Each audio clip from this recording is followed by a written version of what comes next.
Il existait autrefois dans une petite localité une jeune fille qui se nommait Hawa. Elle n'avait jamais eu la chance de connaître la douceur maternelle. Ses géniteurs avaient disparu alors qu'elle était encore une enfant. Sa marâtre, une femme nommée Clarisse, l'avait prise sous son toit. Mais son cœur était aussi dur qu'une roche. Clarisse possédait une grande beauté, mais elle était remplie de cruauté. Elle avait elle-même 2 filles, Maimouna et Salimata, qu'elle chérissait plus que tout. Celles-ci portaient toujours les plus belles tenues, recevaient les meilleurs plats et passaient leur journée à se divertir. Hawa, quant à elle, subissait un traitement de domestique. Du lever au coucher du soleil, elle œuvrait sans interruption. Elle s'occupait de la cuisine, du lavage du linge, du nettoyage de la demeure et allait puiser l'eau à la rivière. Si Hawa venait à ralentir son rythme, la voix de sa belle-mère résonnait à travers la maison. « Hawa, as-tu terminé de nettoyer le sol ?»« Non, madame, pas tout à fait, » répondait-elle avec timidité. « Dépêche-toi. Tu ne recevras rien à manger tant que ce ne sera pas achevé. » Le seul réconfort pour Hawa résidait dans ses songes. Elle se voyait un jour loin de cet endroit, libre et baignant dans l'amour et le bonheur, mais le quotidien la ramenait toujours à sa dure condition. Tandis que Maimouna et Salimata riaient ensemble et menaient une vie de princesse, Hawa se réveillait avant l'aube, le corps endolori. Elle partait chercher de l'eau au cours d'eau, puis elle collectait du bois dans la brousse. Ses pieds nus étaient souvent blessés à force de marcher sur des pierres coupantes. Ensuite, elle devait balayer la cour, faire la vaisselle, ranger les chambres et préparer les repas. Personne ne lui venait jamais en aide. Pour Clarisse et ses filles, Hawa n'était pas considérée comme une sœur, mais simplement comme une servante. Lorsque le repas du soir était servi, Clarisse donnait à ses filles les portions les plus généreuses. Hawa devait se satisfaire de ce qui restait. Elle mangeait en silence dans un recoin de la cuisine, sans jamais formuler de plainte. Se plaindre n'aurait fait qu'aggraver sa situation. La nuit, alors que Maimouna et Salimata dormaient paisiblement dans leur lit, Hawa s'étendait sur une simple natte dans la cuisine, utilisant un vieux tissu plié en guise d'oreiller. Parfois, les larmes lui venaient en songeant à sa mère décédée, et elle se demandait si, depuis le ciel, elle pouvait observer sa souffrance. Malgré toutes les épreuves qu'elle subissait, Hawa demeurait une jeune fille douce et pleine de respect. Elle saluait toujours les gens avec politesse et accomplissait ses tâches avec ardeur sans se lamenter. Au village, les habitants avaient remarqué sa grande gentillesse. « Cette jeune Hawa est vraiment pleine de courage », disèrent les gens. Elle accomplit tout le travail sans jamais se plaindre. Le ciel la récompensera un jour. Clarisse, en entendant de tels propos, ressentait une jalousie intense. Pourquoi tout le monde portait-il en admiration cette pauvre orpheline plutôt que ses propres filles ? Je dois me défaire d'Hawa, songea-t-elle un soir, le regard sombre. Le jour suivant, Clarisse cuisina un plat savoureux de riz au poulet. Dans le secret de sa cuisine, elle y ajouta discrètement du poison et remua le tout. Un sourire cruel se dessina sur ses lèvres tandis qu'elle appelait Hawa avec une voix anormalement douce. « Viens, ma chère enfant, tu as beaucoup travaillé depuis ce matin. Tu as bien mérité de savourer ce plat. » Hawa ouvrit de grands yeux, très surprise. Sa belle-mère ne lui avait jamais offert un tel repas. Quelle était la raison de ce geste de bonté soudain ? Elle marqua un temps d'hésitation, le cœur agité. Pendant ce temps, Clarisse feignit d'être pressée de partir pour ne pas être là lorsque le poison ferait son effet. Hawa contempla l'assiette qu'elle tenait. Le riz dégageait de la vapeur. Un généreux morceau de poulet était posé au milieu. Elle était tiraillée entre sa faim et une curieuse appréhension. Soudain, Maimouna et Salimata firent leur entrée. « D'où vient ce plat ?» s'exclama Maimouna, les yeux pétillants de convoitise. Sans même attendre une explication, Maimouna lui arracha l'assiette des mains. Ce type de repas n'est pas destiné à une bonne à rien faire. Aussitôt, Maimouna dévora le poulet à grandes bouchées. À peine l'eut-elle avalé que son visage se contracta. Une douleur terrible lui tordit les entrailles. « Mon estomac !» cria-t-elle en s'effondrant sur le sol. Elle pleurait, pliée en deux par la souffrance. Salimata se jeta à ses côtés, la panique se lisant dans ses yeux. « Qu'est-ce qui ne va pas ? Parle-moi !» la supplia-t-elle. Mais Maimouna était incapable de répondre. Son corps était pris de violentes convulsions et soudain, du sang sortit de sa bouche alors qu'elle se mettait à vomir sans pouvoir se contrôler.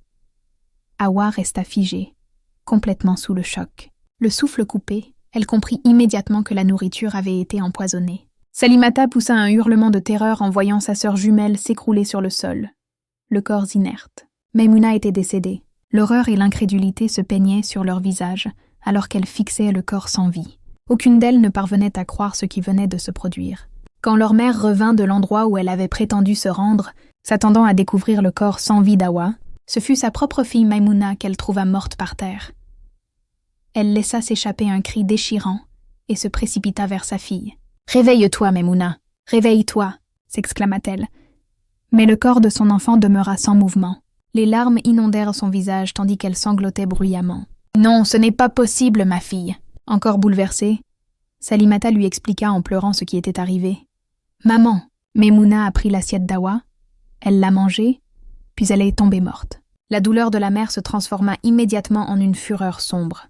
Elle se tourna vivement vers Awa, ses yeux brûlants de haine. « Toi, tu es une sorcière. Tu n'as apporté que du malheur dans mon existence, » hurla-t-elle. Awa tremblait de peur. « Je n'ai rien fait, maman, je le jure, » supplia-t-elle.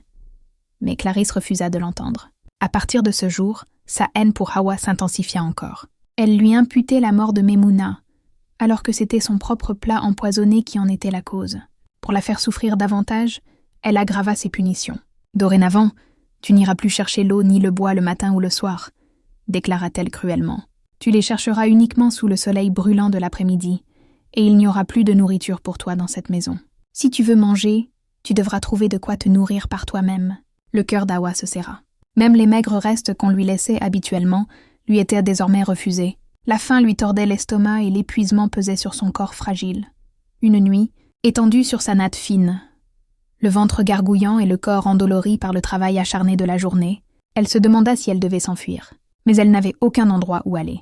Elle se dit qu'elle préférait rester ici et mourir. Des larmes coulèrent sur ses joues, alors qu'elle prenait conscience qu'elle n'avait aucune autre issue. Son supplice ne faisait que commencer. À mesure que les souffrances d'Awa s'aggravaient, elle n'eut d'autre choix que de trouver un moyen de subsister. Comme il n'y avait plus de nourriture pour elle à la maison, elle commença à se nourrir de fruits. Chaque fois qu'elle allait chercher du bois, elle repérait des arbres fruitiers, cueillait ce qu'elle pouvait et mangeait sur le champ. C'était sa seule façon d'échapper à la mort par la faim. Un après-midi de forte chaleur, alors qu'elle revenait de la brousse, une lourde charge de bois en équilibre sur sa tête, une voiture s'arrêta brusquement à sa hauteur. Un jeune homme bien vêtu baissa la vitre et l'interpella d'une voix aimable. « Bonjour, mademoiselle », dit-il en souriant. Awa s'arrêta et le salua poliment. « Bon après-midi, monsieur. » Le jeune homme l'observa attentivement. Il remarqua à quel point elle était fatiguée et épuisée, la sueur coulant sur son visage pendant qu'elle peinait sous le poids du bois. « Comment vous appelez-vous » demanda-t-il. « Et pourquoi portez-vous ce bois sous un soleil si accablant ? Mettez-le dans le coffre de ma voiture et montez. Je vais vous déposer. » Awa hésita, puis secoua la tête. « Merci pour votre gentillesse, monsieur. Je m'appelle Awa, mais je ne peux pas monter dans votre voiture. Vous êtes un inconnu. » Sans attendre sa réponse, elle rajusta le bois sur sa tête et continua son chemin. Intrigué par sa réponse et touché par sa condition, le jeune homme décida de la suivre discrètement. Il conduisit lentement derrière elle sans qu'elle s'en aperçoive, la regardant entrer dans une petite cour. Lorsqu'il arriva chez elle, il vit Clarisse. « Bon après-midi, madame », salua le jeune homme avec respect. « Je m'appelle Serge et je suis venu voir votre fille Awa. » Clarisse l'examina. Il était bien habillé, soigné et conduisait une voiture propre et coûteuse. Elle pensa immédiatement qu'il devait être un homme riche de la ville. « Vous venez de la ville ?» demanda-t-elle pour en être sûre. « Oui, madame », répondit Serge poliment. « Je suis revenu de la ville pour chercher une épouse et je crois l'avoir trouvée ici dans votre maison. Elle s'appelle Awa. » Le visage de Clarisse s'assombrit. Elle fronça les sourcils d'un air mécontent. « Écoutez, mon fils, Awa n'est pas une bonne fille. Elle ne fera jamais une bonne épouse. C'est ma fille, je la connais bien. Elle fait semblant d'être sage. Elle a eu des relations avec tous les hommes du village et elle est malade depuis des années. J'ai tout fait pour la soigner, mais sa maladie persiste. » Le visage de Serge resta impassible, mais intérieurement il était choqué. Clarisse poursuivit. « J'ai une autre fille, Salimata. Elle est belle, bien élevée et fera une bonne épouse. Vous devriez l'épouser. Vous aurez la tranquillité d'esprit. » Serge hésita un moment avant d'acquiescer. « Très bien. Puis-je voir Salimata ?» Le visage de Clarisse s'illumina d'excitation. Elle appela Salimata sur le champ. Quelques instants plus tard, la jeune fille apparut. Elle était très belle. Sa peau rayonnait et elle se tenait avec assurance. Serge la regarda, admirant sa beauté. « Oui, je vais l'épouser », déclara-t-il enfin. Clarisse rayonnait de joie. « Quand revenez-vous avec votre famille ?» demanda-t-elle d'un ton empressé. « Dans 4 jours », répondit Serge. « Je reviendrai alors avec les miens pour la demander en mariage. » Dès que Serge fut parti, Clarisse et Salimata se réjouirent. Elles dansèrent dans la cour en riant, toutes excitées. « Enfin, ma fille va épouser un riche homme de la ville !» s'exclama Clarisse, déjà en train de rêver aux richesses qui allaient entrer dans sa famille. Pendant ce temps, Awa, assise dans un coin, avait regardé en silence sa belle-mère convaincre le prétendant d'épouser Salimata. Son cœur lui faisait mal, mais elle ne dit rien. Le jour fixé, Serge retourna au village avec sa famille pour la cérémonie de mariage. Toute la communauté se rassembla pour assister à l'événement, et Clarisse était radieuse de fierté en voyant sa fille Salimata épouser un homme qu'elle croyait fortuné. Awa se tenait à l'écart, silencieuse. Elle éprouvait à la fois une certaine joie pour sa sœur, mais aussi une profonde tristesse face à la manière dont elle avait été traitée. Quand le moment arriva pour Salimata de rejoindre son époux, elle prit ses affaires et se dirigea vers la voiture de Serge. À cet instant, Awa s'approcha, le cœur rempli de bienveillance. « Salimata, ma sœur, » dit-elle d'une voix douce. « Je te souhaite une vie conjugale heureuse. Puisses-tu trouver le bonheur dans ton foyer. » Mais au lieu de lui montrer de la reconnaissance, Salimata la dévisagea avec un profond mépris. « Écarte-toi de mon chemin, pauvre orpheline, » lança-t-elle. « Qui t'a demandé tes vœux? Garde tes misérables bénédictions pour toi. » Le cœur d'Awa se serra sous l'effet des paroles cruelles de sa sœur. Avant qu'elle n'ait pu répliquer, Clarisse ajouta d'un ton moqueur. « Ne t'en fais pas, Awa. Ton mari à toi sera certainement un homme misérable et mourant. » Puis, riant aux éclats, la mère et la fille se moquèrent d'Awa. Salimata rejeta fièrement ses cheveux en arrière, monta en voiture et partit aux côtés de son mari, laissant Awa debout, humiliée et le cœur brisé. Quand Salimata arriva en ville avec Serge, son excitation était à son apogée. Elle s'imaginait déjà vivre dans une grande et luxueuse maison. Mais très vite, son enthousiasme céda la place à la confusion. Serge conduisit la voiture dans une petite cour modeste, entourée de vieux bâtiments délabrés. Des enfants couraient dans tous les sens, et des voisins discutaient bruyamment à l'extérieur. « Chérie, tu veux saluer quelqu'un ici ?» demanda-t-elle, hésitante, espérant qu'il ne s'agissait que d'une halte temporaire. Serge secoua tranquillement la tête. « Non, ma chérie, c'est ici que je vis. J'ai beaucoup de voisins dans cette cour. C'est un peu bruyant, mais tu t'y habitueras. » Les yeux de Salimata s'écarquillèrent sous le choc. « Attends, tu veux dire que tu vis dans une maison commune, une maison face à face ?» demanda-t-elle incrédule. « Oui, » répondit simplement Serge en garant la voiture. « Suis-moi, entrons. » Salimata le suivit à l'intérieur. La réalité la frappa durement. Serge habitait une unique petite pièce dans une cour surpeuplée. Il n'y avait ni chaise, ni table, ni lit, seulement des vêtements suspendus au mur sale. « Excuse-moi, » balbutia-t-elle en essayant de comprendre ce qu'elle voyait. « Tu vis dans une seule pièce ?»« Oui, ma femme, » répondit Serge en souriant calmement. « Je suis pauvre, Salimata. Je n'ai pas d'argent contrairement à ce que toi et ta mère pensaient. Je travaille à la gare routière comme rabatteur. » Salimata porta sa main à sa bouche, choquée. « La voiture, les beaux habits que tu portais au village ?» demanda-t-elle d'une voix tremblante. « Ce n'étaient pas les miens, » expliqua Serge sans se troubler. « Je les avais empruntés à un ami pour me faire passer pour riche. » Un silence lourd s'installa dans la pièce. Son cœur battait la chamade. « Mais alors ?» demanda-t-elle dans un murmure. « D'où venait l'argent pour le mariage ?» Serge haussa les épaules, l'air tranquille. « Oh, le mariage! J'ai vendu tout ce que je possédais. Ma télévision, mon groupe électrogène, mon matelas, et j'ai emprunté un peu d'argent à des amis. » La mâchoire de Salimata tomba, incapable de croire ce qu'elle entendait. « Ne t'inquiète pas, » reprit Serge d'un ton confiant. « Je vais tout racheter. Tu vois ? Je suis le chef des rabatteurs à la gare. Je gagne de l'argent tous les jours. » Salimata le fixa incrédule. Ce n'était pas du tout la vie qu'elle avait imaginée. Pas de villa, pas de richesse, juste une petite chambre dans une cour bruyante et un mari rabatteur à la gare routière.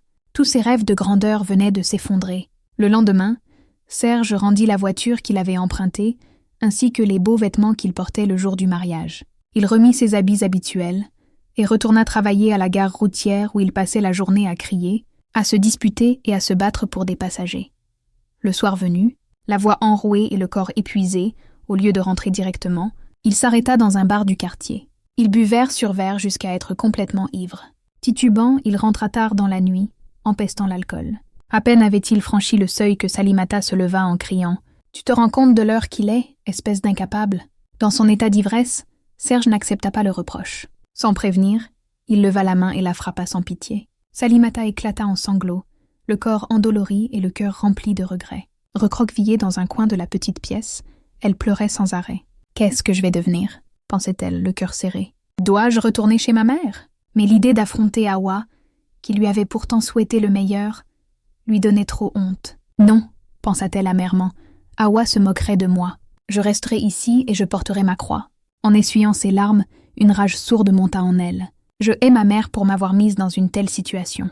L'orgueil avait laissé place au regret, et la réalité lui apparaissait désormais cruellement. Pendant ce temps, au village, la nouvelle se répandait rapidement. Tout le monde parlait de la façon dont Clarisse avait donné Salimata à l'homme venu initialement pour Hawa. Mais ce que les gens ignoraient, c'est que ce prétendu homme riche n'était en fait qu'un pauvre rabatteur à la gare. Certains villageois se moquaient désormais de Clarisse dans son dos, tandis que d'autres admiraient la dignité silencieuse d'Hawa. Un après-midi de forte chaleur, Hawa partit dans la brousse cueillir des mangues. Elle n'avait pas mangé depuis la veille. Alors qu'elle tendait le bras pour cueillir quelques fruits, un jeune homme qu'elle n'avait pas vu jusqu'alors descendit d'un arbre tout proche, une grappe de mangue dans les mains. Il lui adressa un sourire amical. « On dirait que tu as du mal à en attraper. Tiens, prends-en quelques-unes. » Hawa, les yeux pleins de gratitude, accepta les mangues qu'il lui tendait. « Merci beaucoup, » murmura-t-elle, émue. « C'est comme si tu savais que je n'ai pas mangé depuis hier. » Le jeune homme lui répondit. « Moi non plus, j'ai faim depuis hier. Je me promène souvent dans les champs à la recherche de fruits, et parfois je fais de petites journées de travail dans les fermes pour gagner un peu d'argent. » Le visage d'Hawa s'illumina d'un espoir fragile. « Vraiment ?» demanda-t-elle. « Tu crois que je pourrais travailler dans une ferme ? Moi aussi, ma belle-mère a cessé de me nourrir. Je ne sais plus comment survivre. » Le jeune homme la regarda avec sincérité. « Je peux t'emmener travailler avec moi si tu le souhaites, mais à une condition. » Hawa, désespérée, hocha la tête sans hésiter. « N'importe laquelle. J'ai juste besoin d'aide. » Le jeune homme prit une inspiration avant d'ajouter d'une voix douce. « Voudrais-tu être ma femme ? Ainsi nous pourrions bâtir notre avenir ensemble. » Hawa resta sans voix mais pensive. Son regard chercha sur le visage du jeune homme le moindre signe qu'il plaisantait, mais il était sérieux. « Être ta femme, » répéta-t-elle doucement. Puis, avec un sourire plein d'espoir, elle ajouta. « Si être ta femme peut me libérer de ma belle-mère, alors oui, je veux bien être ta femme. Je préfère souffrir en ayant la paix, plutôt que souffrir sans jamais trouver la tranquillité. » Le jeune homme hocha la tête. « Alors, je viendrai demain voir ta belle-mère. Si elle accepte de te donner à moi, je reviendrai ensuite avec ma famille. » Le lendemain matin, alors que le soleil se levait sur le village encore endormi, le jeune homme prit le chemin de la maison d'Hawa d'un pas décidé. Ses vêtements usés et couverts de poussière, ses sandales à moitié cassées, racontaient déjà sa pauvreté. Pourtant, son cœur était plein d'espoir. À son arrivée, il trouva Clarisse. « Bonjour, madame » salua-t-il respectueusement. « Je m'appelle Gabriel. Je suis venu demander la main d'Hawa en mariage. » Clarisse le regarda lentement, l'observant de la tête aux pieds. Son t-shirt sale et ses pieds poussiéreux lui en disaient long. Il était pauvre. Un sourire satisfait se dessina sur son visage. « Voilà le genre d'homme qu'Hawa méritait, » pensa-t-elle amèrement. « Pauvre et sans avenir. Tu es le bienvenu, » dit-elle d'un ton faussement aimable. « Que fais-tu dans la vie ?»« Je n'ai pas grand-chose, » répondit honnêtement Gabriel. « Je travaille dans les champs des gens pour gagner un peu d'argent et subvenir à mes besoins. S'il vous plaît, madame, ne me rejetez pas parce que je suis pauvre. » Clarisse ricana. « T'y es jeté ? Pourquoi donc ? Tu as ma bénédiction. Tu pourras épouser Hawa. D'ailleurs, j'ai toujours voulu qu'elle épouse un homme pauvre et misérable comme toi. Ainsi, au moins, elle connaîtra le vrai goût de la souffrance. » Gabriel ne répondit pas à l'insulte. Il se contenta de sourire poliment. « Merci, madame. Je reviendrai avec ma famille pour les rites du mariage. » Clarisse lui fit signe de partir, ravie d'avoir enfin trouvé un mari bien en dessous de ses attentes pour sa belle-fille. Une semaine plus tard, Gabriel revint au village avec sa famille. Le mariage entre lui et Hawa fut simple. Une petite cérémonie sans tambour ni danse, sans habits colorés ni grands festins. Il n'y avait que des sourires discrets et des bénédictions humbles. Clarisse les regardait, le cœur empli d'une satisfaction malsaine. Ce n'était pas le mariage d'Hawa qu'elle célébrait, mais le fait qu'Hawa épouse ce qu'elle croyait être un homme sans le sou, sans avenir. Quand tout fut terminé, Gabriel et Hawa quittèrent le village à l'intérieur d'un taxi. Hawa était assise en silence à côté de son nouveau mari, le cœur lourd d'incertitude. Elle s'attendait à arriver dans une petite hutte en terre dans un coin isolé. Mais à sa grande surprise, la voiture passa les grilles d'une somptueuse demeure entourée d'un grand jardin bien entretenu aux arbres élancés. À l'entrée, des domestiques les attendaient. Hawa écarquilla les yeux d'étonnement. « Qu'est-ce qui se passe ici ?» demanda-t-elle d'une voix tremblante. Gabriel sortit de la voiture et lui tendit la main en souriant. « Bienvenue chez toi dans ta maison, ma belle épouse. » Hawa n'en revenait pas. « Chez moi » répéta-t-elle, toujours sous le choc. « Oui » répondit Gabriel. « Entrons, je vais tout expliquer. » Ils passèrent la porte d'entrée et pénétrèrent dans un grand salon magnifiquement meublé. Hawa se laissa guider jusqu'à un canapé moelleux et s'assit, le cœur battant. Gabriel lui prit tendrement les mains et J'ai entendu ton histoire, Awa. Je sais comment ta belle-mère a donné sa fille à l'homme venu pour toi, simplement parce qu'il paraissait riche. Je sais tout ce que tu as enduré. Ce jour-là, sous le manguier, ce n'était pas la première fois que je te voyais. Cela faisait longtemps que je t'observais. Ta force, ta bonté malgré tes épreuves ont touché mon cœur. Il marqua une pause avant d'ajouter. J'ai décidé de me faire passer pour un pauvre homme pour voir la vérité dans le cœur de ceux qui t'entourent. Je savais que ta belle-mère refuserait de te donner à moi si elle connaissait ma situation. Des larmes montèrent aux yeux d'Awa. Elle pleura doucement. « Merci », murmura-t-elle. « Merci de m'aimer, force que je suis. » Gabriel lui essuya les larmes avec douceur. « Tu es chez toi, mon amour. Plus jamais de larmes, plus jamais de souffrance. Tu es en sécurité ici. » Pour la première fois de sa vie, Awa se sentit aimée, estimée et en paix. Quelques jours plus tard, Awa décida d'aller rendre visite à Clarisse. Elle voulait que sa belle-mère voie enfin la vérité. L'homme qu'elle croyait pauvre était en réalité un homme fortuné. Quand Awa et Gabriel arrivèrent à la maison, Clarisse mit un moment à les reconnaître. « C'est moi, Awa !» dit la jeune femme. « Tu ne nous reconnais pas ? Voici mon mari. » Clarisse les fixa, incrédule. Ainsi, l'homme qu'elle avait méprisé, qu'elle avait moqué parce qu'il paraissait pauvre, était riche. « Ton mari est un homme riche ?» balbutia-t-elle. Gabriel resta silencieux, un petit sourire aux lèvres. Clarisse tomba à genoux. « S'il te plaît, Awa, pardonne-moi. Je regrette tout le mal que je t'ai fait. Je me suis laissée aveugler par la cupidité. » Awa esquissa un sourire sans chaleur. « Je ne suis pas venue te pardonner. Je suis venue te montrer ce que tu m'as refusé, la vie que tu as voulu m'enlever. » Puis, se tournant vers son mari, elle ajouta « Partons, il n'y a plus rien à dire ici. » Alors qu'ils s'apprêtaient à partir, 2 policiers firent irruption dans la cour. « Excusez-moi, êtes-vous Clarisse, la mère de Salimata ?» demanda l'un d'eux. Clarisse hocha la tête, le cœur battant. « Oui, c'est moi. Votre fille Salimata est arrêtée pour le meurtre de son mari, » annonça l'officier.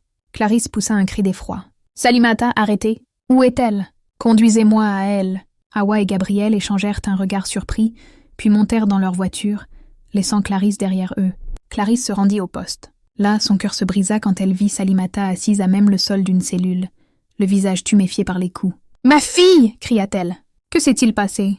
Tu as vraiment tué ton mari ?» Salimata leva lentement la tête. « Oui, » répondit-elle d'une voix glaciale. « Et c'est de ta faute. » Clarisse, les mains tremblantes, tenta de protester. « Ne dis pas ça, ma fille. » Un rire amer échappa à Salimata. Cet homme est venu demander la main d'Awa. Et toi, tu me l'as donnée parce que tu le croyais riche. Tu m'as jeté dans les bras d'un pauvre homme violent. Il me battait chaque jour, me traitait comme une moins que rien. Un jour, alors qu'il me frappait encore, j'ai saisi une chaise et je l'ai assommé. Il est mort sur le coup. Tout ça est arrivé par ta faute. Des larmes ruisselèrent sur le visage de Clarisse. Ma fille, je suis désolée. Va-t'en, hurla Salimata. Je te hais, tu as ruiné ma vie. Tu as détruit notre famille. Tu as sacrifié ma sœur jumelle et tu as essayé de détruire Awa. Sors d'ici. Clarisse recula, le cœur brisé, son univers en miettes. Sa méchanceté lui avait tout pris, ses 2 filles, le respect du village, sa dignité et sa paix. Elle comprenait enfin que la jeune orpheline qu'elle avait méprisée était la seule à avoir triomphé dans cette histoire.